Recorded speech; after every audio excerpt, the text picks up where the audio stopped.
So you're crew chief for Lewis. Is that? Oh, so Henry's actually like the reason I went to 23. Like one of the main guys that I was like, he basically is like, dude, like, why aren't you doing Pro-Am and try to get your license? Like, you can do this, you can win it. I was like, I don't know, Henry. Like, you have more confidence in me than myself. Yeah, you saw that thing in him, right? Yeah. Yeah, I mean, I think that's what kind of made him decide that he wanted to do drifting. He actually wanted me to do some work on his house since I do flooring. I went over there and we had a conversation that day, and yeah, basically told him, why, like he told me about, going to Prime and stuff, and I was like, dude, if you're gonna take it serious, you should, because I think you could do it, and I think that's how it happened, right? Like, Yeah. Were you crew chief last year for him, or are you now?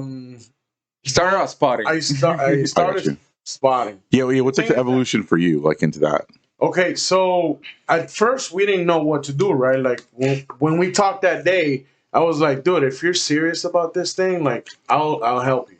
But like You need a plan, right? Like no, yeah. I told him straight up, if you give me like, if you don't like, if I don't see you putting effort into it, I'm just gonna quit. Like I'm not gonna do this with you.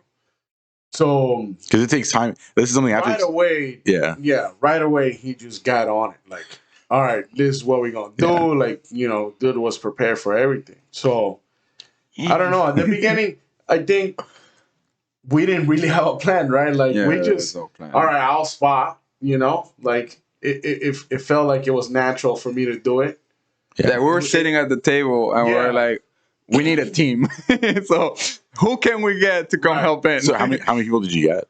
How many? Oh, like so it was started with me. Yeah, and then obviously Vince. Vince was already part of his crew. Yeah, Vince helped me basically win the NASA championship. So he came over with you. It was just him and me. Yeah, he works on the car and stuff like that. So he was already there. So I just came in, and then after that, I think I was talking to my wife, and then who could be good, for us to bring on the team, and she was like, Mitch. Damn, you're right. Mitch, I called Mitch right away. Hey, what are you doing, dude? So he hopped on board, and after that, but Mitch is a sweetheart because I've never really had like a conversation with him for more than 20 seconds. It was more like hi and bye at like events or whatever.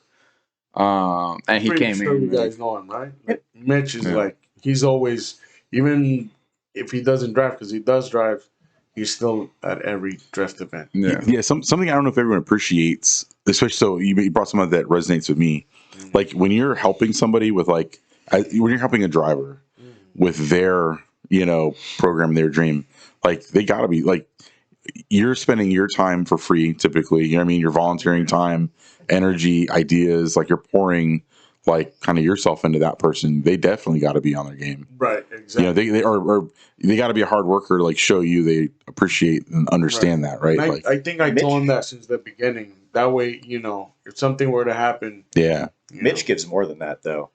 And your example was, Beast Coast last weekend where I was having oil issues. He came over, checked in on me.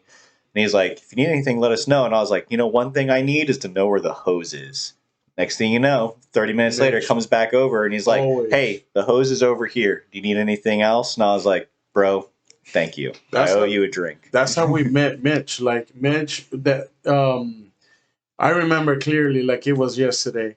Sam, JJ and I put like a engine on his car. Obviously a KA. And we had it like, on the distributor was wrong. And Sam couldn't even make it up the bridge in Sebring. And then Mitch heard it somehow. I don't know where he was at. He was like, I know what it is. Yeah.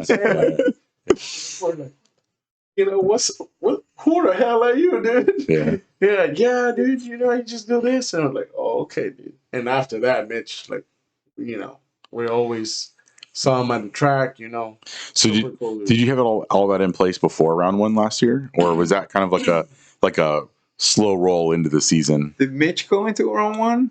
Mitch Yeah. didn't go into round No? one. No. Okay, so he was a little later. Yeah. Did you after realize round that? one, well, the thing is that I Oh yeah, we went. It was kind of like a test run. it was like a Yeah. test run for us, Yeah. and I kind of wanted to see too, like who can I bring Yeah, and where do we need them, you know? And that was more like we will talk about it with him, like okay, we need this type of person, yeah, because like I think we focus on their personality a lot too, because we didn't want to bring nobody negative that will bring the team down. yeah. So that was a big part of it. It wasn't like, just, oh yeah, let's just bring that guy. We thought about it. Like, Oh, that's a we great really point. thought- Yeah, you got to click with these people too. I mean, you're with them a lot. Yeah, in close quarters. I'll argue Right. to say that while you guys have the biggest team in the paddock, you definitely have very, very good synergy. There's nobody either standing around doing nothing or nobody stepping over somebody else. Everybody Yeah. works really well together. And, you can see that when, the flames start popping up on whatever it is, people know what their role is. Right, yeah, because we will have meetings at his house, like, okay, look, you'll do this. Because I have experience with management. I was a manager before at Yep. a restaurant. So I kind of know how to guide people and know where to put them. Sure. So I think, with him, with us two talking about it, we kind of like knew where to put people in and Yeah. how to use them with their skills. Yeah, that's and I awesome. think that's what worked out.